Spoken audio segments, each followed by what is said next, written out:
Hermano, vamos a ir a Efesios capítulo 3, los días jueves.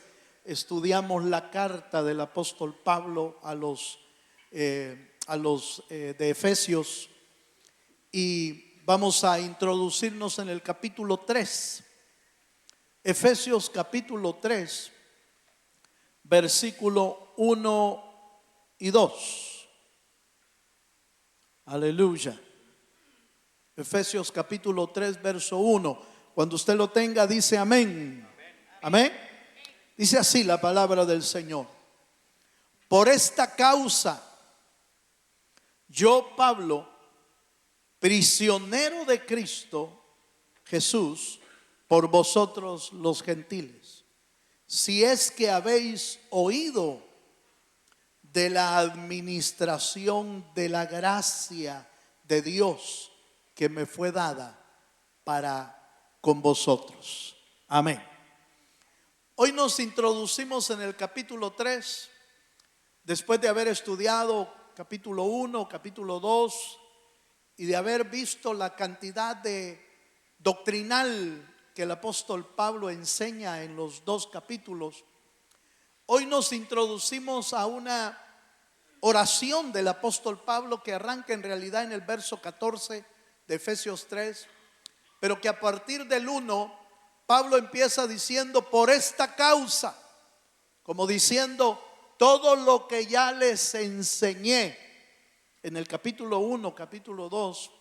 Por esta causa yo, Pablo, prisionero de Cristo Jesús. Hay que lograr ver que la carta de los Efesios fue escrita cuando Pablo estuvo en la cárcel. Estaba en la cárcel, estaba preso por predicar el evangelio de Jesucristo. Pero en esta ocasión el apóstol inicia este capítulo diciendo o expresando tres expresiones que son importantes en este capítulo. La primera es que se menciona a él como prisionero de Cristo, pero note que él está preso, en realidad está preso. Pero esa expresión de Pablo, fíjese que en el original el versículo dice en realidad, por causa de esto yo, Pablo, el preso del Mesías, dice en el griego. La palabra Jesús en algunos versículos, textos antiguos no aparece, pero Pablo en algunas versiones las agregan los traductores. Pero dice él, preso del Mesías. Y esto hace énfasis en dos aspectos importantes. Primero, que él se consideraba un preso de Cristo, pero obviamente un preso por amor. Aleluya. Un preso que estaba dispuesto no solamente a dar su vida, sino a sufrir por causa del evangelio, a vivir por causa del evangelio. Sabía que era de Cristo, que sufría para Cristo, que hacía la voluntad para Cristo y se gloriaba en todo lo que vivía. Por eso usted ve a un Pablo que a pesar del sufrimiento nunca se está quejando. Nunca se está quejando Pablo. Nunca está diciendo yo estoy preso y nadie se acuerda de mí. Aleluya. No está diciendo eso. Allá en Timoteo, en la segunda carta, que es la última carta que Pablo escribió estando preso, en la última carta Pablo dice, yo estoy a punto de ser sacrificado, estoy a punto de morir, significa eso. Y dice, pero yo les animo y les exhorto que prediquen a tiempo y fuera de tiempo, que exhortes, que redarguyas, que sigas adelante. Nunca se ve un Pablo quejando, nunca se ve un Pablo quejoso. Aleluya. Nunca. ¿Por qué?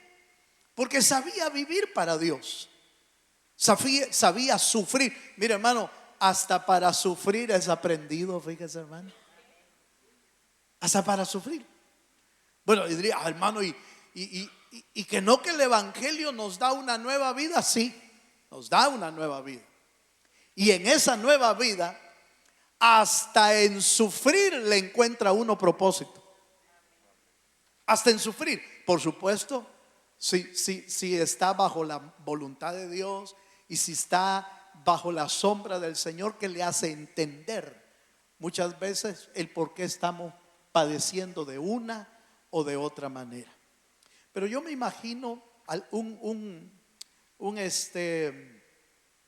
comentarista bíblico hace referencia a que probablemente Pablo, cuando está escribiendo esta carta, oía las cadenas cuando él se movía, porque él estaba encadenado. Hubo un encarcelamiento donde él estuvo hasta en una casa, tranquilo, hasta lo visitaban. Pero hubo una etapa del encarcelamiento en que ya no. Hubo una etapa en la que estaba encarcelado y estaba, fíjese hermano, con cadenas que lo ataban a los tobillos de los soldados. En una ocasión estuvo en la cárcel de más adentro, dice la Biblia. Estuvo con cadenas, con cepos inclusive. Pero cuando escribe Efesios, se relata que Pablo estaba encadenado con soldados que lo custodiaban. Seguramente cuando él se movía oía las cadenas. Y esta primera parte nos enseña algo muy importante, hermano. Nos enseña que inclusive el sufrimiento tiene un propósito para nuestra vida. Nos enseña, hermano, a poder sobrellevar y soportar los padecimientos que a veces tenemos si estamos agarrados de la mano poderosa del Dios de los cielos. Dele un fuerte aplauso al Señor si se anima. Pero entonces podríamos decir que hay dos tipos de cárcel aquí, o dos tipos de preso. El que está preso en Cristo, que está preso porque está haciendo la voluntad del Señor, ¿verdad? Y fíjense que si me acompaña a 2 de Timoteo, capítulo 2, versículo 8. 2 de Timoteo 2, verso 8 al 9.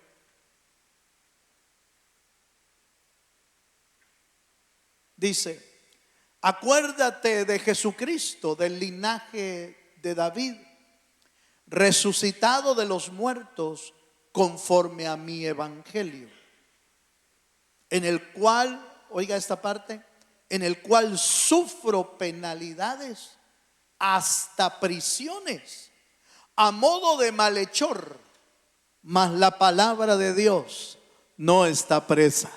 ¿Cuántos dicen amén, hermano?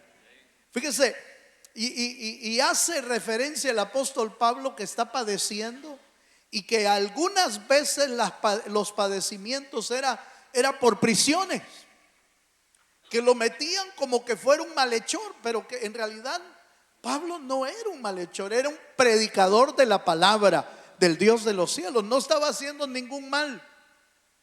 Sin embargo, Pablo entiende que el padecimiento que está teniendo es simple y sencillamente como efecto de los ataques del enemigo para querer detener el avance de la palabra del Señor. Sin embargo, Pablo mismo da a entender: miren, yo he estado en prisiones y estoy casi como un malhechor, pero la palabra de Dios no está presa. Como diciendo, la palabra de Dios siempre va a fluir. La palabra de Dios siempre se va a dar. La palabra de Dios está libre. ¿Cuántos dicen amén, hermano? La palabra de Dios siempre está libre.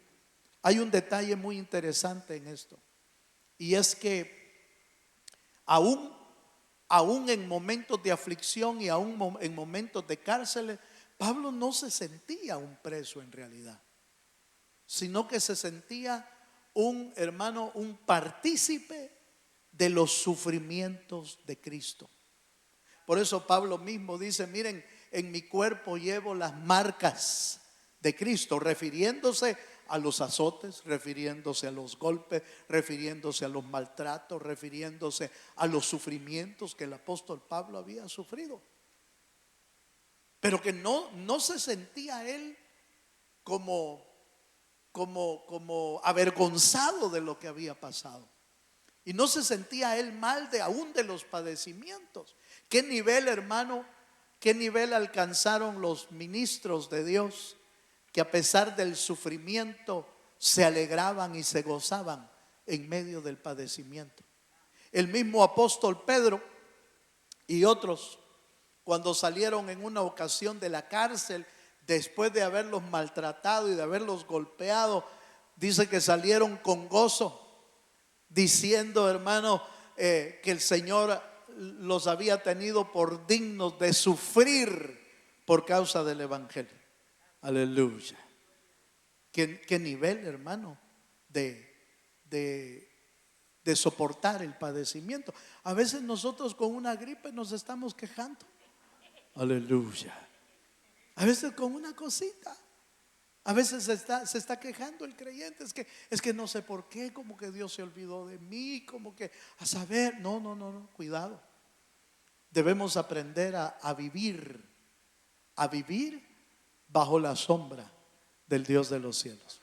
Debemos aprender a vivir aún las cosas negativas. Son parte de lo que Dios está tratando en nuestras almas y en nuestra vida. Por eso la Biblia dice que aún, hermano, las cosas malas, las cosas que a veces padecemos, todas las cosas sirven. ¿Para qué dice la Biblia, hermano? Pero esto es para los que aman al Señor. Hay un detalle ahí importante. A los que aman al Señor y los que han sido llamados conforme su propósito. ¿Cuántos dicen amén, hermano? Bueno, pues sigamos un poquito más. Efesios capítulo 3, versículo 2. Vamos a un segundo elemento, una segunda expresión del apóstol Pablo. La primera expresión es prisionero de Cristo. Prisionero de Cristo. La segunda expresión es el don de la gracia. Efesios 3:2 dice: si es que habéis oído de la administración de la gracia de Dios que me fue dada para con vosotros. Aquí hay un detalle importante. A Pablo le dieron un don. El evangelio de la gracia se refiere a esto. El evangelio de la gracia. Un evangelio en el que uno puede creer que uno es salvo por la misericordia de Dios y por lo que Cristo hizo en la cruz del Calvario. Que no es lo que nosotros hayamos hecho de bien, sino lo que Cristo hizo en la cruz del Calvario. ¿Cuántos dicen amén, hermano? La salvación por gracia es, hermano, es el favor inmerecido que hemos recibido de parte de Dios. ¿Cuántos de nosotros merecíamos la gracia de Dios? Nadie, ninguno la merecíamos, porque está escrito: por cuanto todos pecaron, todos fuimos destituidos de la gloria de Dios. El pecado nos hizo, hermano, no ser merecedores de la gloria de Dios. Sin embargo, a Dios le plació tener gracia, y la gracia es el don inmerecido en el que Dios te otorga el regalo de la salvación, el regalo de la gracia sin merecerlo. Pero resulta que ese mismo don es el que le dieron a Pablo para predicarlo, para administrarlo y predicarlo al mundo entero. Sobre todo porque había un propósito de establecer a Pablo como predicador, porque iban a agregar a todo el mundo gentil dentro de esa gracia divina del Señor. Porque al principio era para el pueblo israelita. Ellos creían que eran los únicos salvos. Bueno, algunos todavía lo creen. Hasta el día de hoy todavía creen que son los únicos escogidos de Dios. Sin embargo, Pablo le dieron el don de la gracia, es decir, la predicación del don de la gracia, para que los gentiles pudieran incorporarse a la salvación que Cristo ganó en la cruz del Calvario. Amén, amados. Vale, sigamos un poquito más. Fíjese que la gracia presenta la idea del favor inmerecido con el beneficio de producir, oiga esto, de producir alegría al recibirla. ¿Quién no va a estar contento, hermano, que lo libren de la muerte? ¿Quién no va a estar contento que lo libren del pecado? ¿Quién no va a estar contento que lo libren de la muerte eterna? Que perdonen su deuda, como lo dice Colosenses capítulo 2 verso 14, que fue anulada el acta que nos era contraria, clavándola en la cruz, y Cristo triunfó sobre todo, sobre el pecado, sobre la muerte y sobre todos nuestros enemigos espirituales. Cristo triunfó en la cruz del Calvario. Dele un fuerte aplauso al Señor. Qué maravilla, hermano. Mire, si la obra de la cruz es la obra más grande que se ha hecho en todo el universo. Perdone que yo insista en todo el universo, porque a veces hasta en eso nos equivocamos, pensando que solo nosotros, como ha pensado mucha gente también, que solo nosotros somos los beneficiados. Pero la Biblia dice que el Señor reconcilió lo que estaba en la tierra y lo que estaba en el cielo. ¿Qué reconcilió allá? No lo sé, pero lo reconcilió. Saber qué seres. Pero por lo menos nosotros sí sabemos con claridad que fuimos reconciliados por amor y por gracia, sin haber hecho nada. Lo único que aportamos nosotros fue el pecado. Esa fue nuestra aportación, el pecado. Pero el Señor aportó todo para poder salvarnos. ¿Cuántos dicen amén? Vaya. Fíjese que por eso Pablo, si va a 2 de Corintios 9:15, en 2 de Corintios 9:15, el apóstol Pablo expresa su agradecimiento a Dios, y lo hace de esta manera. Si nota usted, el versículo está con signos de exclamación o de admiración. Es porque es una exclamación del apóstol Pablo.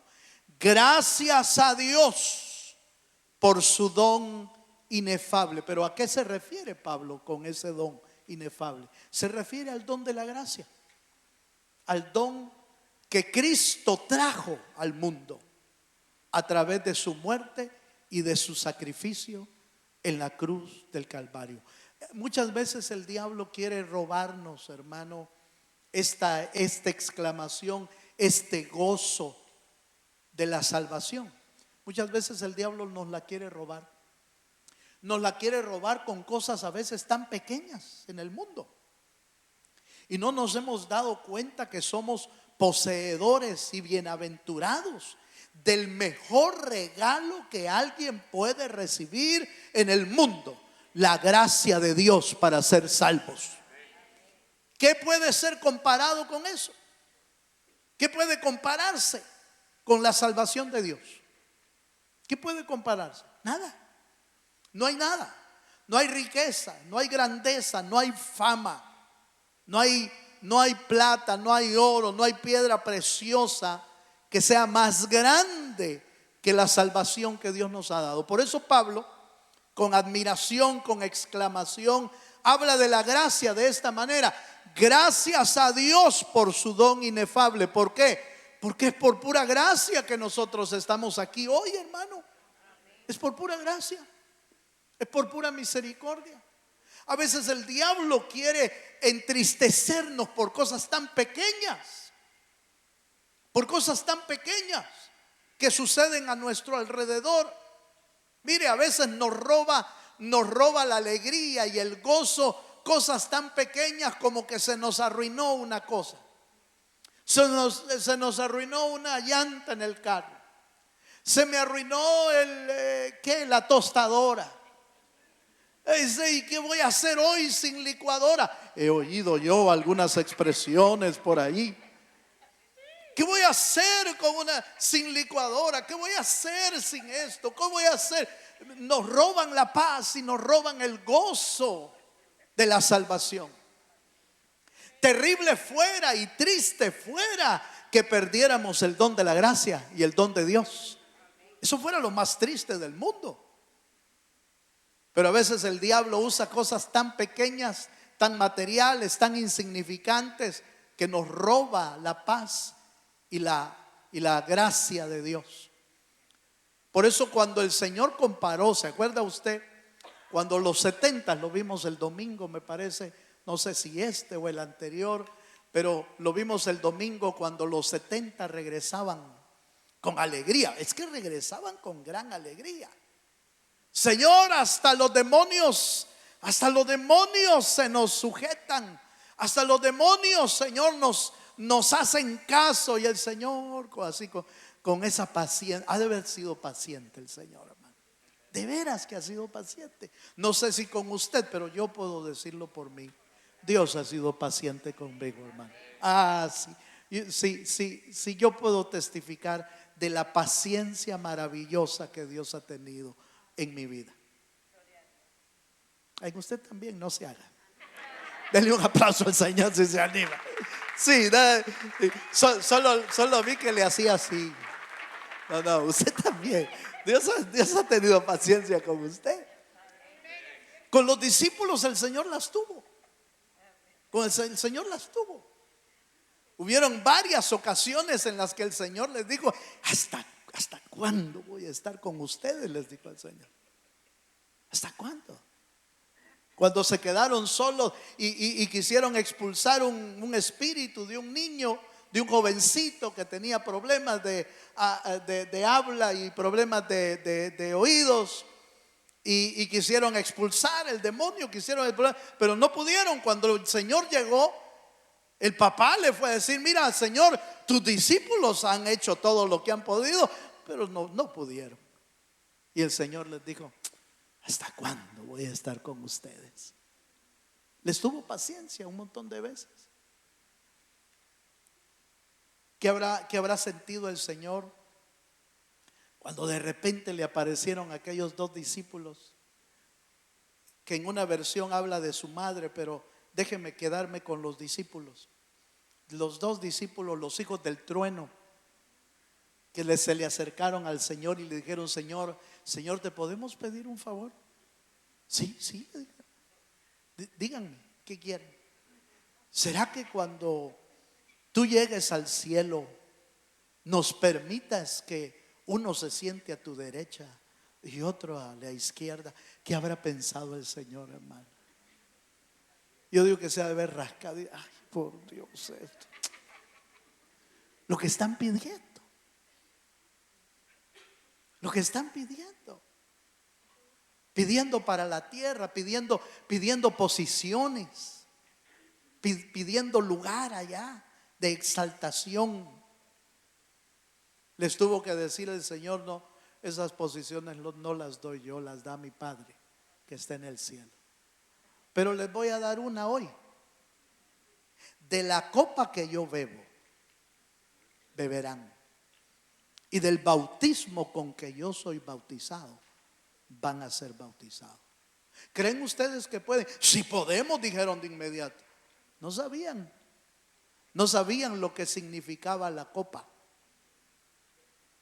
No sabían lo que significaba el bautismo en fuego. No sabían. Lo que querían eran posiciones.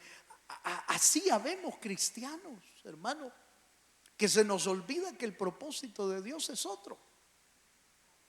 Y buscan honra en la tierra, buscan posiciones en la tierra, buscan ser alabados en la tierra, cuando lo que tenemos que hacer es buscar al Señor con todo el corazón para que nos transforme y servir a Dios con todo nuestro corazón. Dele un fuerte aplauso al Señor, sí, Señor. Bye. Pero sigamos con la gracia de Dios. Romanos 1:16, hablando de esta gracia. Por eso es que Pablo no se avergonzaba de este evangelio, porque es un evangelio de gracia, un evangelio de salvación. Dice Romanos 1:16, porque no me avergüenzo del evangelio. Hay, hermano, de los que se avergüenzan del evangelio. Porque si nos avergonzamos del evangelio, corremos el riesgo que en aquel día el Señor se avergüence de nosotros, como está escrito. No habla de la vergüenza, pero está escrito: si no testificamos hoy del Señor, tampoco Él va a testificar de nosotros en aquel día. Es similar lo que estoy tratando de explicar. Porque no me avergüenzo del evangelio, porque es poder de Dios para salvación a todo aquel que cree, al judío primeramente y también al griego. La gracia de Dios no tiene color. La gracia de Dios no tiene preferencia. La gracia de Dios no mira colores, no mira posiciones, no mira sexo, no mira raza, no mira una ciudad. La salvación de Dios, la gracia de Dios es para todo el mundo, para todos a los que el Señor le abre el corazón para poder creer y poder ser salvos. Amén. Así es la gracia de Dios, maravillosa, hermano. Tito capítulo 2, verso 11 al 12.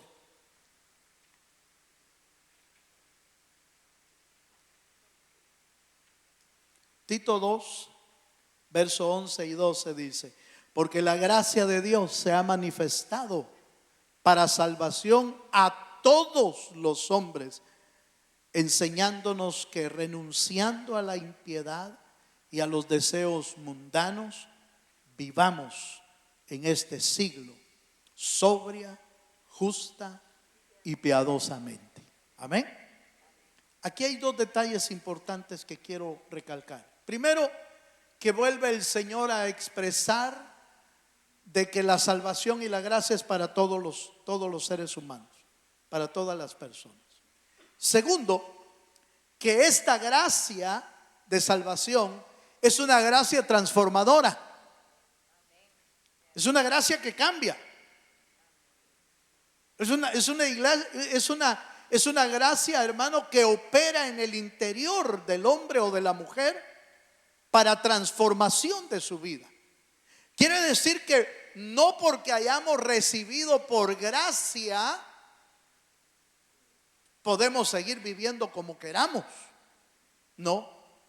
Esta gracia y esta libertad que Dios ha operado en nuestra vida es para que vivamos, y usa tres palabras el apóstol: vivamos sobria, justa y piadosamente delante del Señor.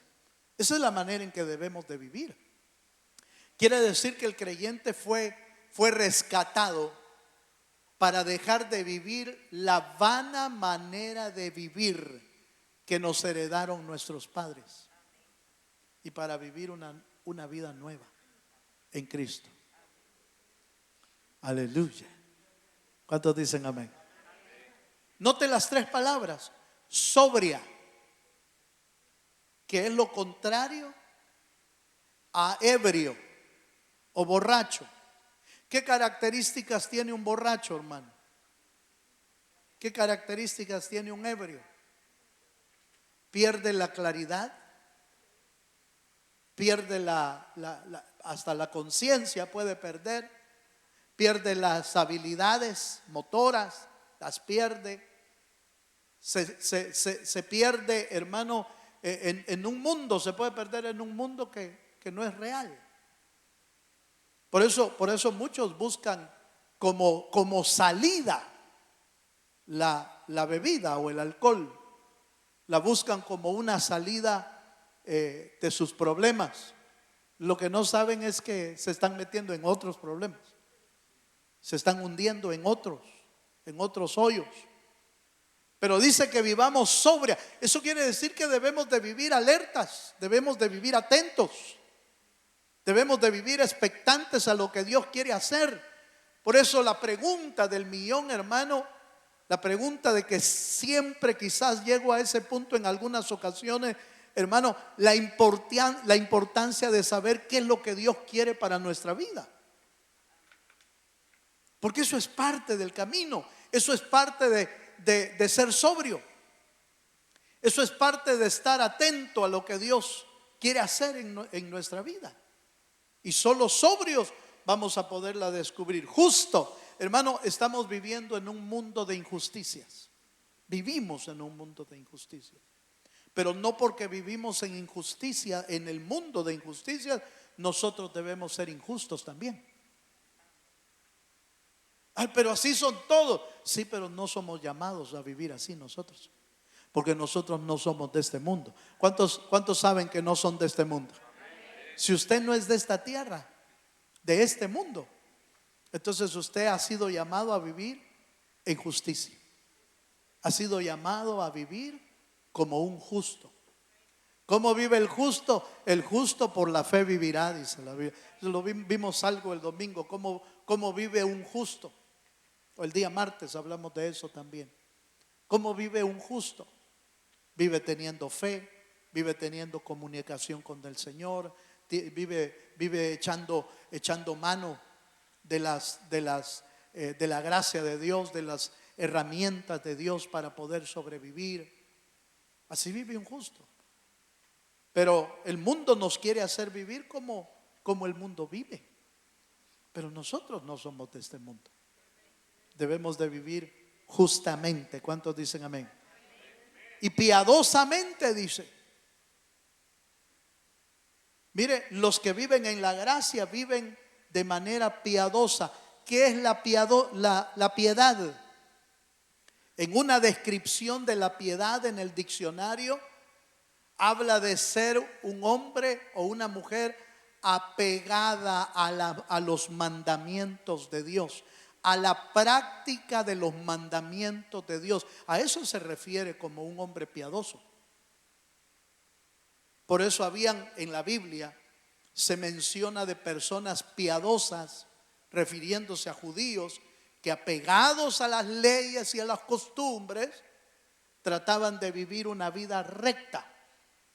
Entonces, vivir una vida piadosa es apegarnos a la palabra y practicar la vida practicando la palabra del Dios de los cielos.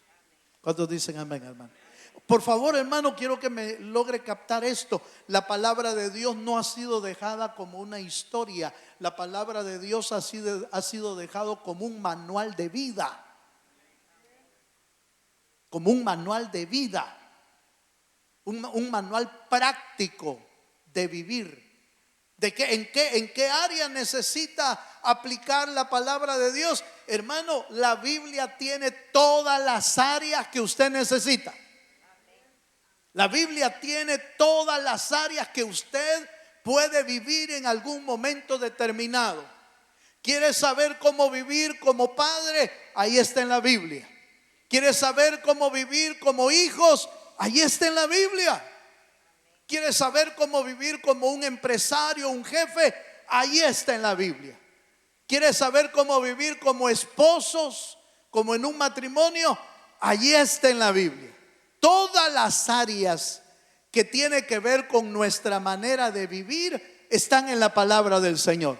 ¿Qué es un piadoso entonces? El que va a la palabra para practicar un estilo de vida en Cristo Jesús, porque nos alcanzó la gracia divina. Dele un aplauso al Dios de los cielos. Ahí está. Ahí está, hermano. Entonces, por favor, no vaya a malinterpretar que la gracia es aquella en la que nos dieron un regalo y ahí mire usted qué hace con ese regalo. No. Si ese regalo trae instrucciones. ¿Cuántos dicen amén, hermano? Ese regalo trae instrucciones. Y las instrucciones están en la Biblia. A veces usted y yo recibimos algún tipo de regalo de hermanos, de hermanas, de algún familiar, en las que resulta que ese equipo o eso que le han regalado tiene instrucciones que para echarlo a andar, ¿verdad? Pero muchos no leen las instrucciones. Hay gente que no le gusta leer instrucciones. No, si yo sé cómo, dice. Yo lo armo, no hay pena. Yo sé cómo. Le empiezan a sobrar tornillos, le sobran piezas, no, ¿y por qué será que no funciona? ¿Y qué será que no se echó a andar? Es que no siguió las instrucciones. No siguió las instrucciones. Es muy común ver gente, hermano, que agarra las instrucciones cuando ve que ya no funcionó la cosa. ¿O no, no es cierto? ¿Le habrá pasado alguna vez a usted? ¿Y qué será que no funciona? Espérame, voy a ver el manual. Si eso era lo primero que había que hacer. Eso es lo primero que había que hacer.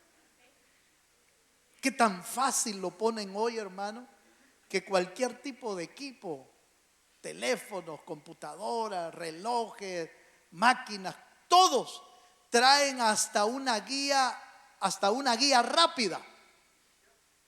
Todos casi traen una guía rápida de cómo echarlo a andar rápidamente. Después quizás hay que configurar algunos detalles, pero siempre hay una guía rápida. A veces ni la guía rápida leemos. ¿Cómo vivir la gracia de Dios sin leer la guía? ¿Cómo vivir la gracia de Dios sin leer el manual, que es la palabra del Señor? Ay, mire pues, número 3. Voy más rápido porque el tiempo se me escapa. Efesios 3:2. El apóstol Pablo usa una palabra interesante. Ya hablamos de la gracia, el don de la gracia, pero usa la palabra administración. Efesios 3:2 dice: así es que habéis oído de la administración de la gracia, de la gracia de Dios que me fue dada para con vosotros. Aquí hay una palabra importante más, la palabra administración. Y es que cuando Dios te da un don, cualquiera sea el don que Dios nos haya dado, nos da también una responsabilidad de administrar ese don. No, los dones, aunque son regalos, ¿cuántos saben que los dones son regalos de Dios? Es un regalo. El don de la gracia es un regalo que trae salvación. Es un regalo, pero trae un manual, ya lo vimos. Trae instrucciones. Pero fíjese que también el don que Dios da trae responsabilidades. Y a Pablo le dieron una responsabilidad de predicar el evangelio de Jesucristo. Y por eso él mismo dice: ay de mí si yo no hago lo que me han dejado hacer. Me es impuesta la necesidad de predicar el evangelio. Como que Pablo había entendido muy bien que aunque le dieron el don, la administración de un don, él era responsable de cómo administraba lo que Dios le había dado. Y esto nos enseña algo tremendo, hermano, porque déjeme hacerle una pregunta: ¿Dios le habrá dado a usted algún don? Levanten la mano los que le han dado algún don de Dios. Levanten la mano. Eres responsable de ese don. Eres responsable de ese don, de cómo lo administras, de qué haces con ese don. Eres responsable. Te van a pedir cuentas de eso. Nos van a pedir cuentas de eso. Por eso Pablo en esta palabra de la administración de la gracia nos enseña algo tremendo, hermano. La responsabilidad que lleva el don de Dios sobre nuestra vida. La responsabilidad que lleva el que Dios nos haya otorgado un don para llevarlo a la práctica y al trabajo de la obra de Dios. También el apóstol Pedro lo dice.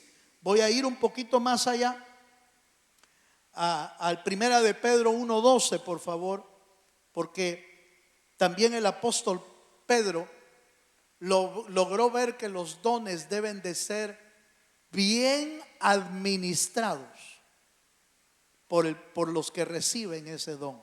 Primera de Pedro 1:12, por favor.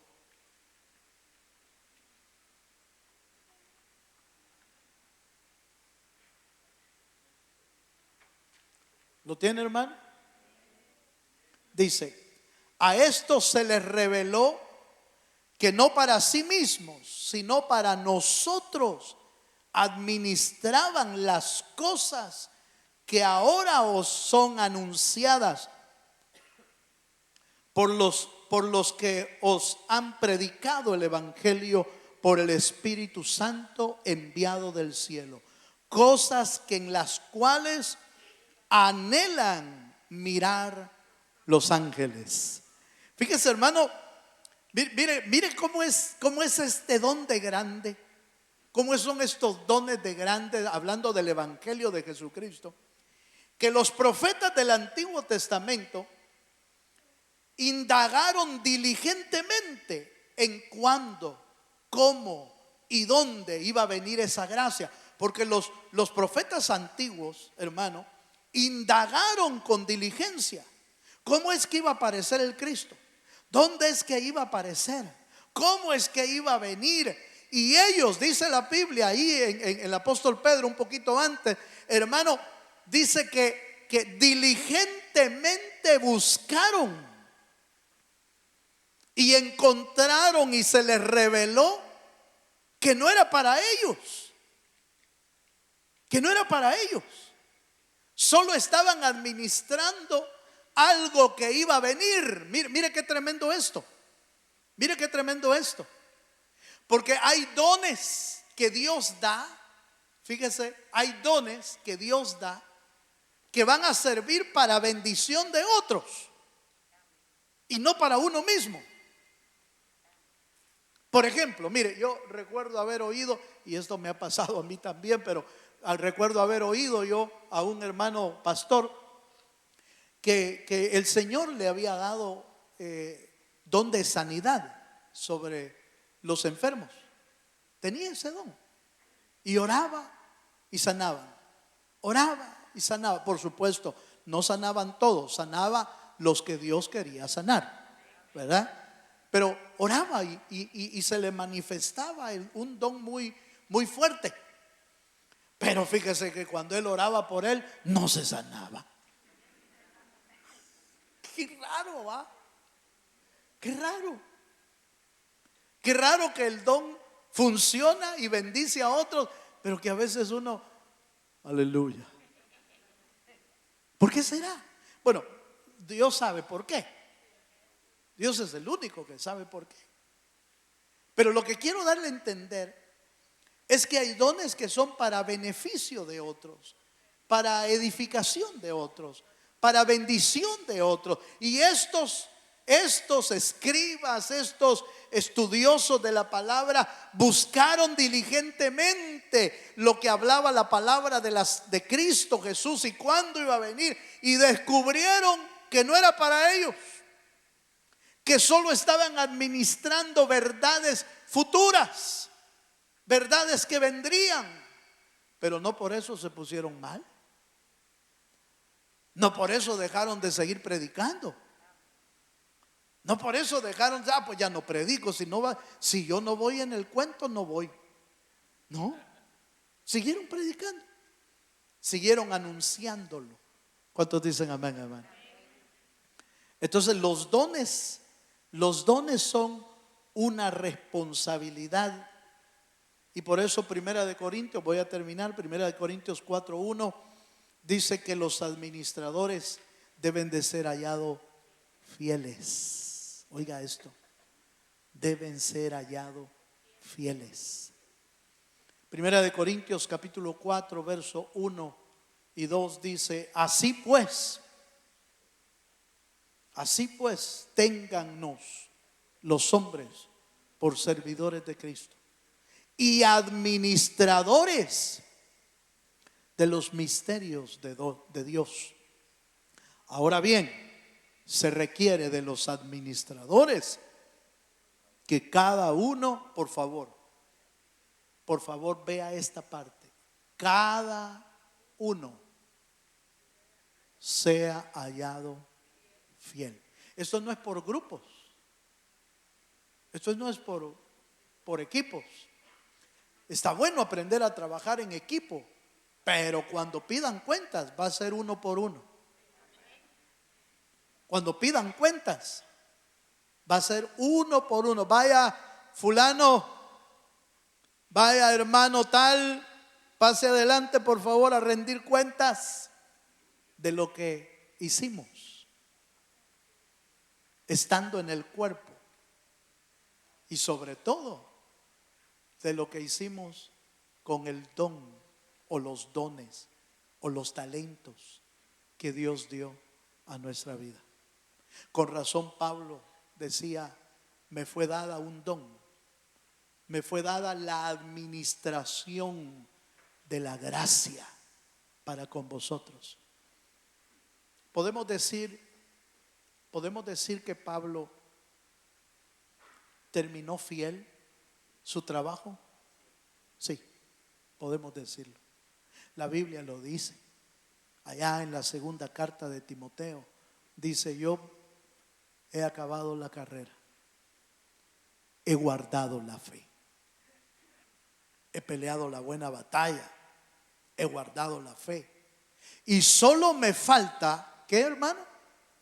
Que el juez justo me dé mi corona, y no solo a mí, sino también a todos los que aman su venida. ¿Podemos decir que Pablo fue hallado fiel? Sí. ¿Por qué fue hallado fiel? Llegó hasta el último día de su vida en la tierra siendo fiel en el don que se le había dado, y por eso pudo terminar su carrera con gozo. Por eso pudo decir: he acabado la carrera, he guardado la fe. Porque la carrera que usted y yo tenemos es hasta el final, hermano. Es hasta que Cristo venga. ¿Cuántos creen que Cristo viene? Es hasta que Cristo venga o hasta que usted y yo nos vayamos. Una de las dos. Solo son dos vías para terminar esta carrera. O Cristo viene, lo cual sería mucho mejor. Nos ahorraría el viaje en limusina. Aleluya. Nos ahorraría el viaje, el último viaje en limusina. Pero si se tarda en venir, que usted y yo podamos terminar nuestra carrera con gozo.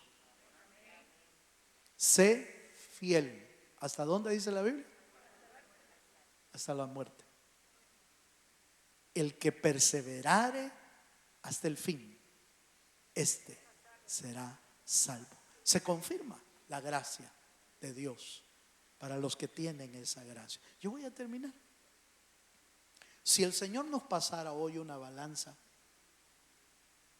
si el Señor nos pasara hoy un examen de nuestra fidelidad, de lo que Dios nos ha dado, ¿podríamos decir que somos fieles? No digan ni sí ni no para que no se comprometan.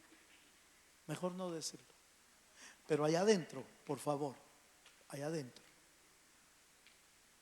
haga un examen.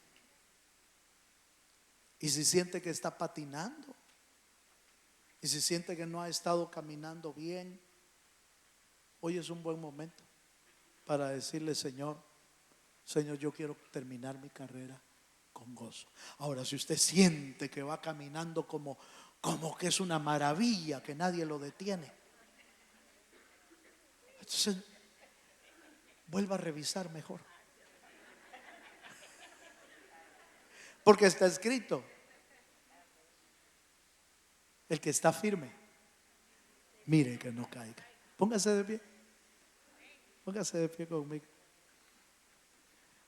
Revisémonos hoy. Examinémonos.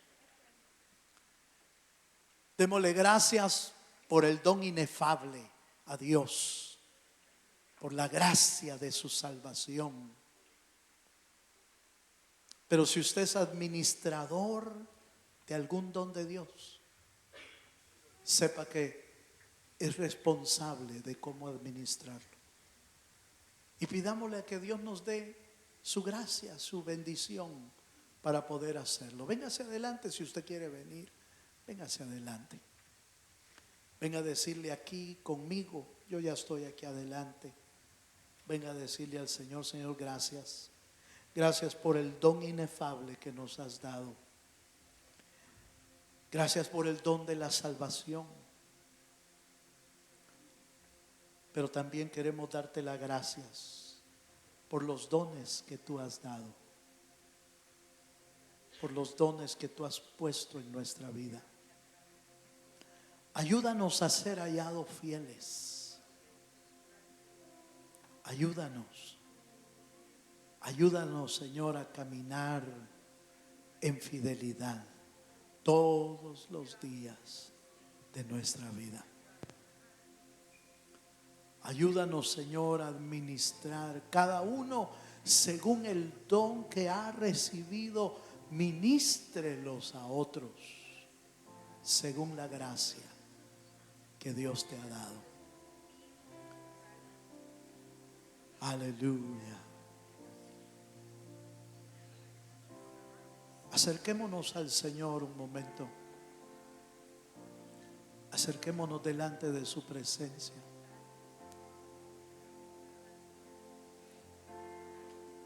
Cada uno hable con el Señor.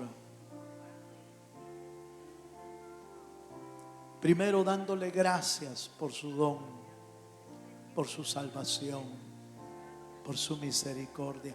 Nunca se te olvide lo que Dios ha hecho en tu vida. Y luego detente un momento. Luego detente un momento para revisar los dones que Dios haya puesto en tu vida. ¿Cómo los estás administrando? ¿Cómo los estás usando? ¿Cómo lo estás poniendo en práctica? ¿Cómo estás bendiciendo, edificando, ayudando, apoyando, enseñando lo que Dios te haya dado? ¿Cómo lo estás administrando? Examinémonos cada uno delante del Señor. Aleluya. Te damos gracias. Te damos gracias, Señor. Oh, te damos gracias, Dios, por tanto favor, por tanta misericordia, por tanto amor, Señor. Levanta tus manos al cielo y dale gracias. Dale gracias por su favor. Démosle gracias por su amor. Gracias por su salvación. Gracias por su muerte en la cruz.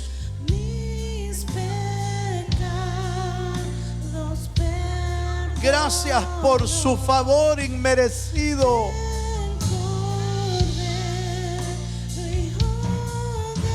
Solo a Él le plació rescatarnos. Solo Él tomó la decisión de escogernos para su reino, para su gloria. es un buen momento para darle gracias al Señor. Aleluya. Sí, Señor.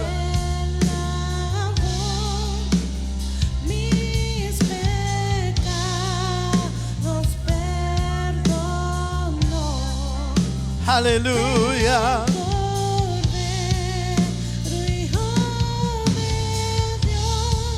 Oh, Él me acercó y hoy somos libres. Somos libres porque Él pagó el precio. Somos libres porque Él abrió las cárceles. Aleluya.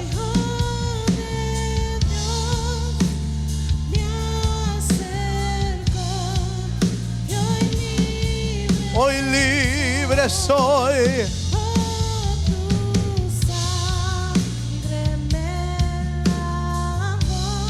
Oh, gracias, Señor.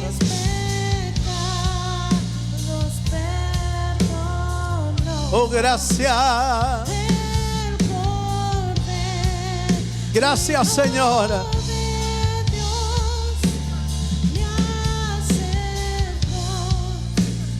Y hoy libre soy, Señor. Gracias. Padre, ministra, Señor, esta noche tu palabra. Escríbela en las telas del corazón. Escríbela en lo más profundo. Escríbela con tu Santo Espíritu.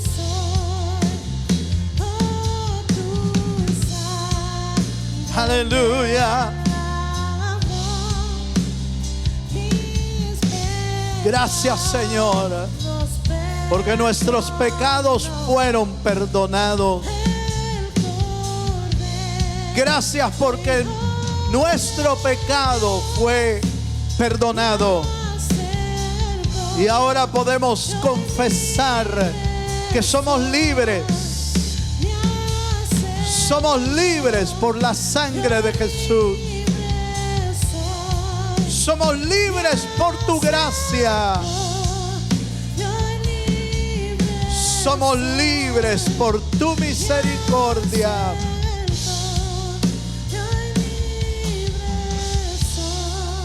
Padre,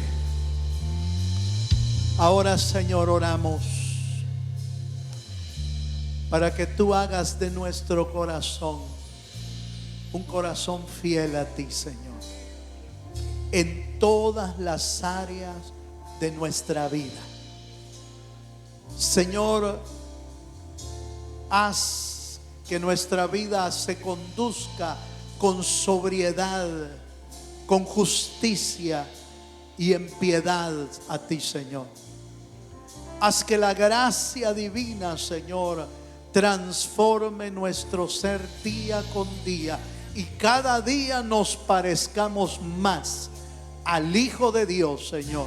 Forma en nuestro corazón la imagen del Cristo de la gloria, Señor. Padre, bendice a tu pueblo, Señor, esta noche.